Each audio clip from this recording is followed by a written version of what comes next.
سب سے پہلے تو بحیثیت ایک پاکستانی شہری،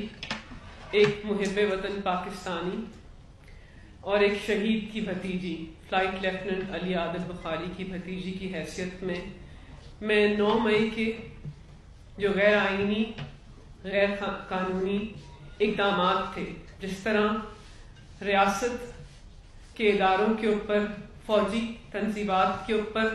حملہ کیا گیا، اس کی میں بھرپور طریقے سے مذمت کرنا چاہتی ہوں۔ میں کیا، ہر پاکستانی شہری کے لیے 9 مئی کا جو دن ہے وہ بہت مشکل اور تکلیف دہ دن تھا۔ میں ایک ماں ہوں، میرا ایک 13 سال کا بیٹا ہے، اور میں جانتی ہوں کہ پاکستان کی عوام کے دلوں میں شہیدوں کا کیا رتبہ ہے۔ جس طرح شہیدوں کی تنصیبات کو نقصان پہنچایا گیا، اس کی